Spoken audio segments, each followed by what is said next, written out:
it's Davina House, and I'm in my comfy little corner wearing my sword t-shirt, and we're going to talk about scrub caps. Scrub caps are also something that hospitals are needing, so contact your local hospital, see if they need them. My local hospital, KVH, sent out an email requesting more scrub caps. We've supplied them with gowns, they've been receiving masks, but they also need scrub caps. So the ones that they have been using are little shower cap like things, disposable. They look like this.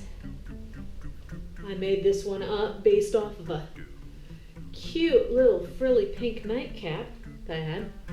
So I'll talk about how this one is made. It's pretty simple, but it does require elastic. And so I went online and followed up on a few leads that the hospital gave for a non-elastic style. This one comes from Little Shooting Stars. Isn't that cute? I love it. And when I first made this, I seriously felt a little bit like Holly Hobby or one of the,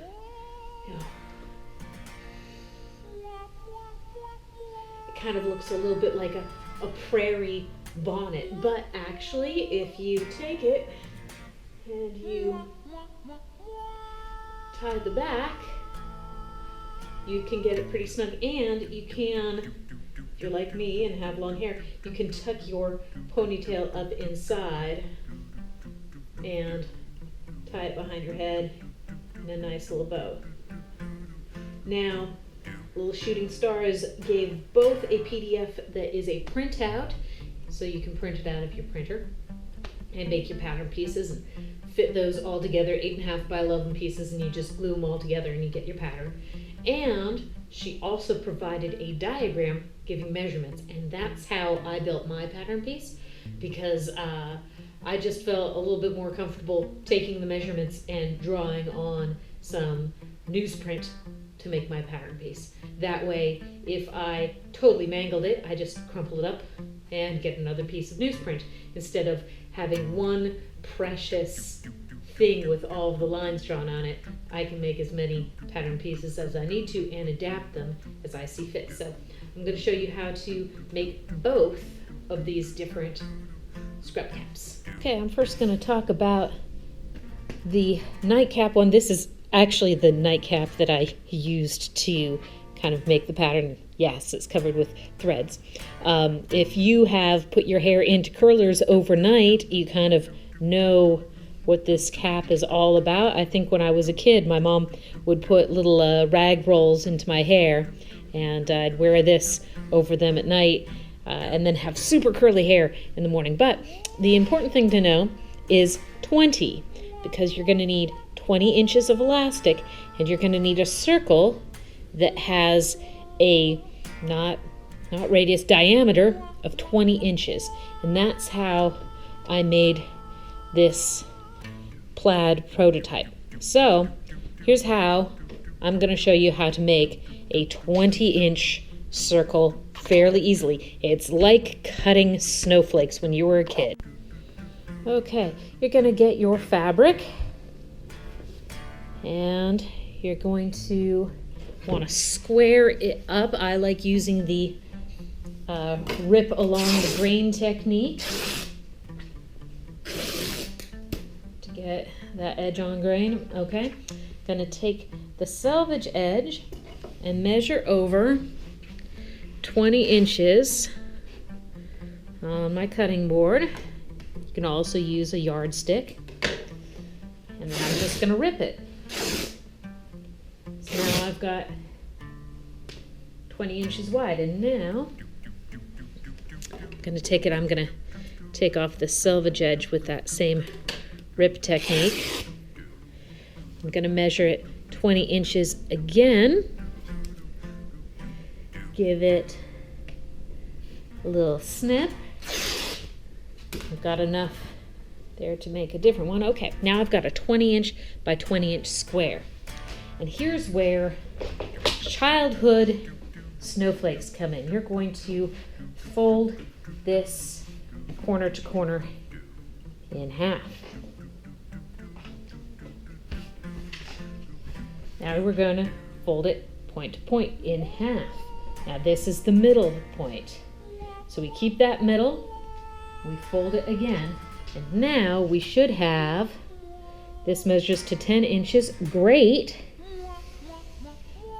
Circle goes to 20 inches, so I make this 10 inches, and I just cut around, and the magic of elementary school snowflakes still works, and I now have a circle that has a 20-inch diameter. Now all that this needs is another 20 inches of elastic. Let's see, got some scrap elastic here. Oh, this is going to be a little bit more than I need, but I'm going to leave this extra just in case. And I'm now going to need a casing for around the end. The original, if you can see, has a pink tone-on-tone casing that the elastic is inside. Luckily, because of all my mask making, I do tie-back masks. So I have a ton of homemade trim that I can attach to the edge of that and then put my elastic through. But if you don't have any of that, you can use bias tape if you can find it in the stores. If you can't find it in the stores, then I recommend that you just cut some 2-inch strips of fabric, serge the edges if you can, but otherwise just fold them in on themselves when you stitch them down. Now, I think I am actually going to serge this whole edge all the way around. If you don't have a serger, it's okay. You can use a zigzag stitch. But this is a very fast way of doing it, but it depends on you having access to elastic and having some sort of trim tape as well. All right, using the same brightly floral fabric, I'm going to show you how to do the tie-back one. One of the reasons why I'm not going to give the exact dimensions and show you a really good picture of the diagram is I really want you to support people who draft these patterns. So Little Shooting Stars is the Etsy shop that I bought this from, so I'm not going to give away all the secrets, but they do have, part of the PDF is a diagram, and in it, it shows that there's a piece that's kind of shaped like this, and it's on the fold, so it's about 20 inches long, and then there's a head shape that is about 12 inches this way and about 8 inches this direction. So 8 is a really great number. And this section here is 8 tall and extends for about 8 long. So what I'm going to do is that same sort of thing. Here on my board you can see I've got a diagonal for an 8 by 8. So I'm going to just use that. And I'm going to cut along there.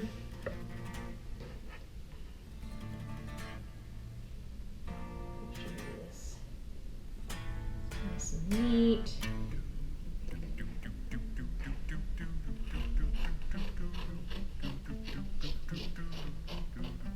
And the end of the tails is about 3 inches high.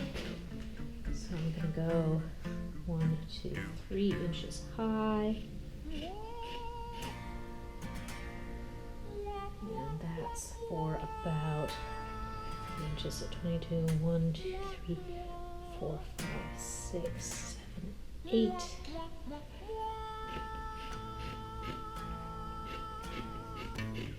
Now, if you want to draft the pattern just like they have, you'll have something that looks kind of like this with the curve. But if you don't, 1, 2, 3,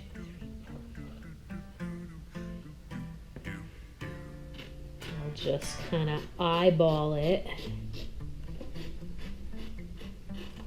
There we go. So this is the front of the cap. This is going to get folded a couple times so that these become thin ties in the back. And now I need to cut out the head part. So I'm actually going to go back to some of the leftovers from making that square. Actually, I'll use that for a thing. There we go. So in these leftovers, I only need a single layer. do the head part, and I'm going to go ahead and use the pattern piece. It's about 8 by 12. This is about an inch-ish.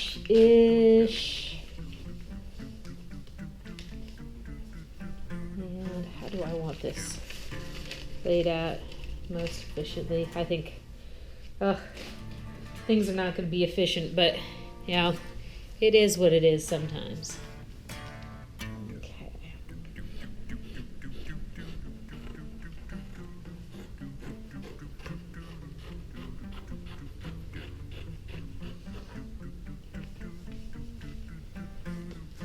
Go.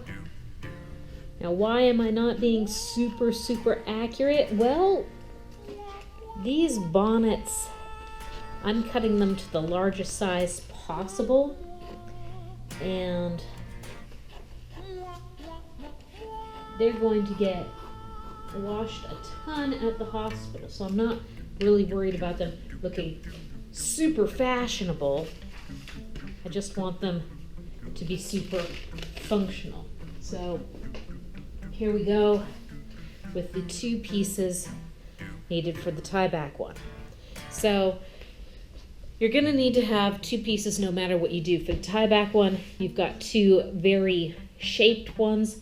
For the bonnet style, you need 1 and the trim to go around the outside plus elastic. So that's one reason why the tie back one is a lot easier, because all you need is a sewing machine and the fabric and thread, whereas this one you need the sewing machine and the fabric and some elastic, so it's a little bit more complicated. I'm actually gonna push my sewing machine back and bring out my serger again. It's just that light. So I want to make sure that the edge of either the tie back or the circular bonnet are not going to fray, and I could use a zigzag stitch to do that, but I think I'm going to instead use my serger, and I'm going to try to do this in as few steps as possible to just make it go quicker.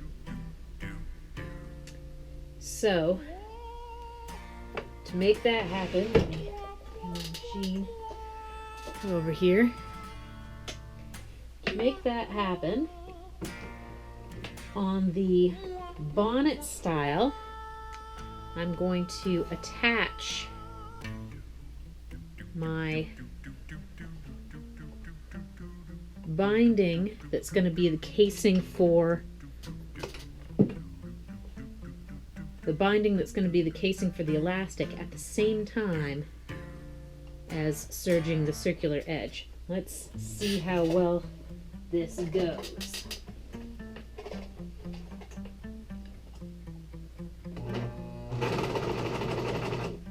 Okay, so to show you what I've got going on here, I've got the binding, which is straight. I've got it folded in half with the pretty side out and any joints on the inside. I've got that folded in half and feeding through, and then I'm slowly working the circular bonnet top around to match up with that.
I need to cut this a little bit longer than it needs to be so that I can then tuck it back inside of itself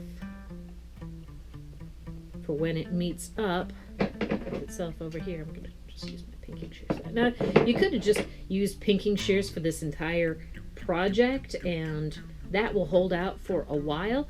I like serging a little bit more.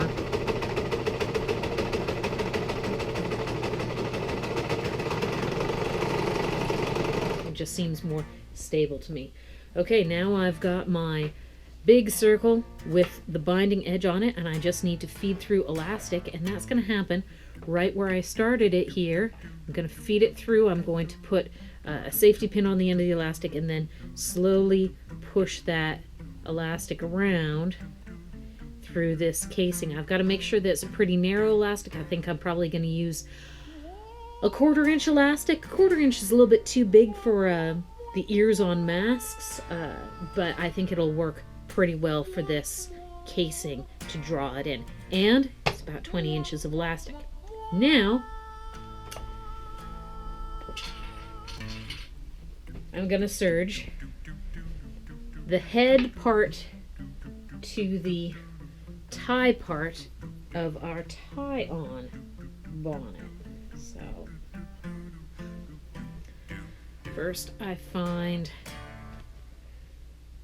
the center of our tie-on bonnet. Then I find the center of our headpiece. I'm gonna match those up. I'm gonna start in the middle of the forehead and work my way around on one side and then do the other side. I always find it better to work from the center out, so if I get a little bit misaligned on one side, it doesn't get everything askew. Now with this, I've got the circular one on the bottom and the straight one on the top for this first side, and it's a little bit harder to maneuver than it was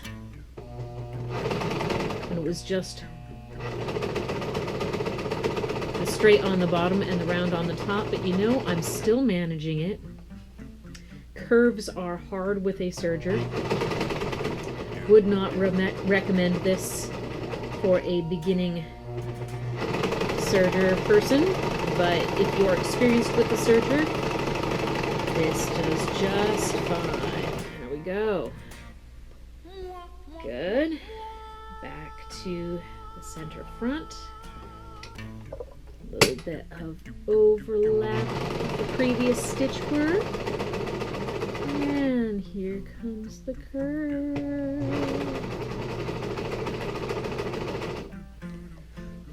Make sure I don't get any weird wrinkles to get messed up and chopped off in there.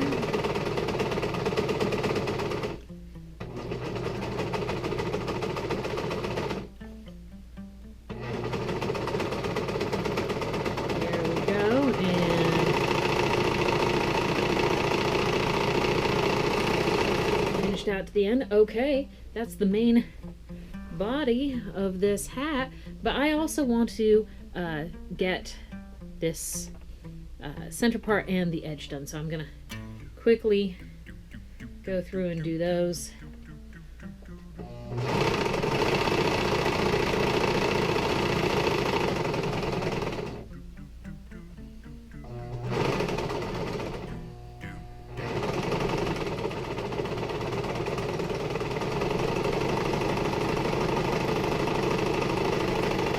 There we go, with one hand, the front hand. So yeah, there's more stuff to serge if you're doing the no elastic version.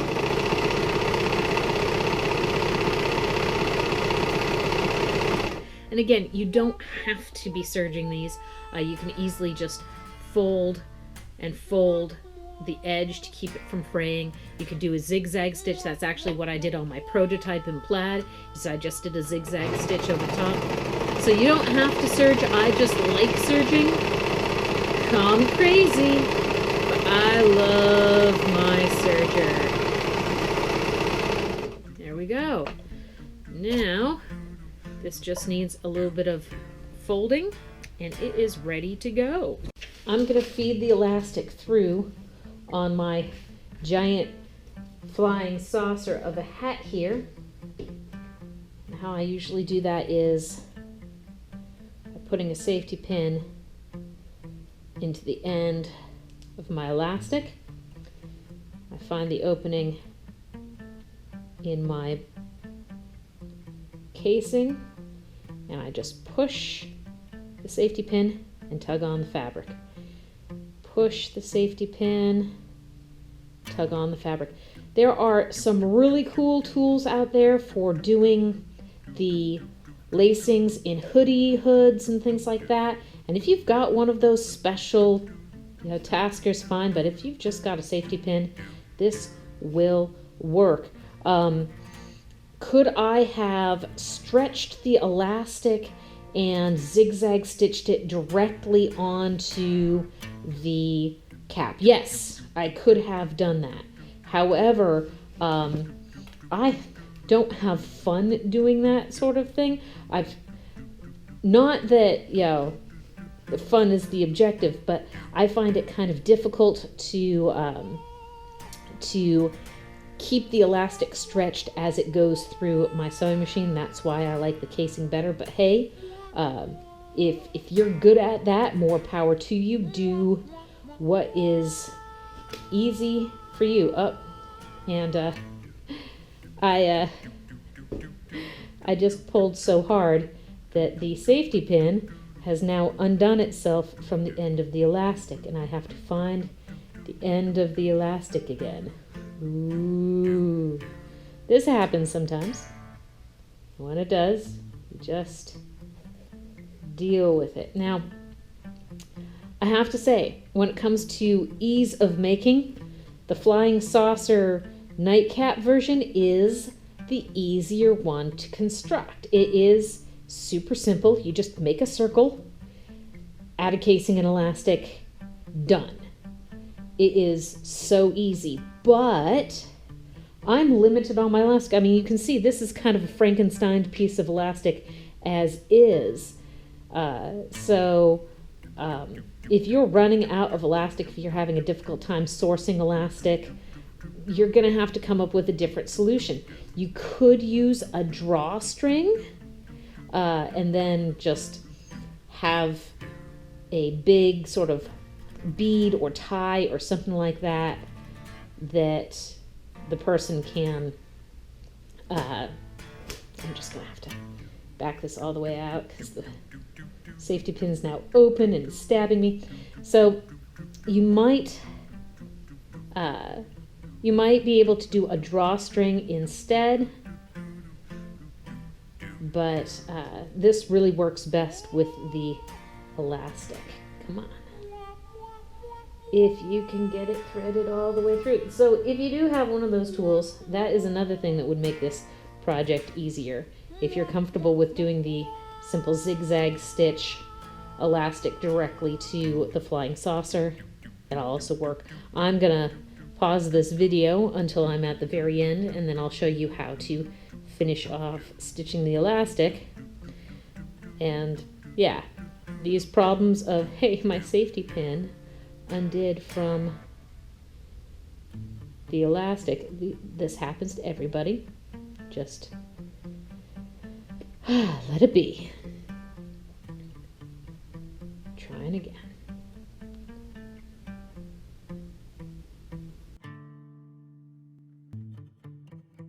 All right. I did not film all of my adventures with elastic.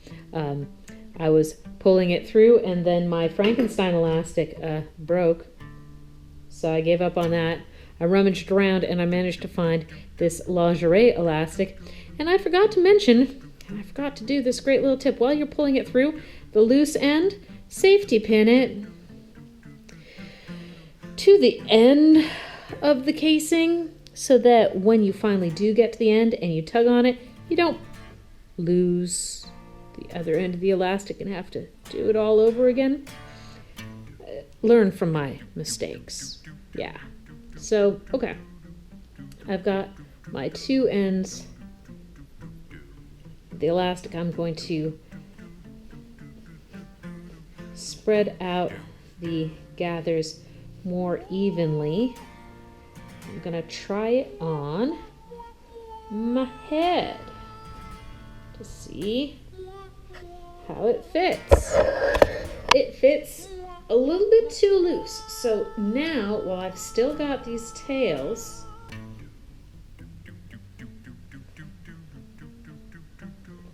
undo the safety pin. Okay. Just got the tails here.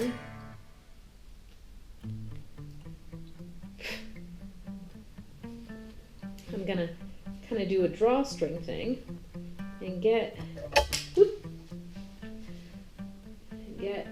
elastic just to where it needs to be snug on my head. Tuck in all of my flyaways.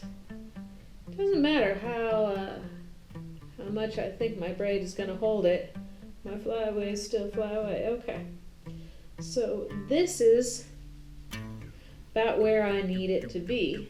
So that's how much extra elastic I've got here. Now, all elastic stretches differently. Some is stiffer, some is stretchier, but I think I'm just going to zigzag stitch this together, trim off the excess, and then this cap will be done. I'm not even gonna finish off the end of that casing, because if somebody wants to put a tighter elastic in there or do the drawstring thing, it'll still be available for them. So yeah, I think this one's just about done. I did stitch up that elastic, hid the end in the seam, which you have to really search to find, but you can find it eventually if you really, really look. Oh, there it is. You can see a little bit of elastic right there. So that one is now finished, but honestly, the tie back one was already finished at the serger when I had finished off that edge. But the thing is, when I did my prototype, I did it of a double-sided fabric, this plaid. So when I have it on my forehead, I just fold this up and it looks good. This one, when I fold it up, you see the back side of the fabric, which isn't as nice looking, but it's still a functional cap. So what I think I'm going to do is, if I do the tie back ones, I'm going to either do a double-sided fabric or I'll do a straight up solid that doesn't have a wrong side to it, and those will be the ones that I do the tie back. I'm going to hunt for more elastic to make the nightcap style ones and see what I can do there, but I like both of these. You can see how I did the zigzag stitch over the top to keep that raw edge from fraying later on. So yeah, I'm going to make up a bunch of both of these. I like them both. I'm going to donate them both. But the shower cap is a very simple thing to do. It's a 20 by 20 square, fold it, cut a curve, make it into a circle, put on a casing, put in some elastic, and you've got them. And then these, I do recommend buy a pattern online. Again, I got mine from Little Shooting Stars, but it only cost me $3.67. $3.67, and you get this cool pattern and all of the instructions, and they will even like give you pattern pieces and stuff. Totally worth less than $5. Absolutely worth it for these. And I'm gonna make sure that the next time that I do this one, it's in a solid or a double-sided fabric. I'm making the absolute largest size because these, if you've got a smaller head, all you have to do is roll this a little bit more and it tightens it up. So yeah, that's how I'm gonna be doing my my caps for the hospital, and hopefully we can get them what they need. Thank you so much for watching this video on how to make 2 different types of scrub caps. If you've been making masks and gowns for your local hospital, thank you very much for your work. I am going to put links below for the pattern that I ended up purchasing, that I'm demonstrating the fold-up cuff to make it a nice tight fit. I'm donating my stuff to KVH, that's Kittitas Valley Hospital, here in Kittitas County. Thank you so much for watching. I hope that this was educational and enjoyable, and stay crafty.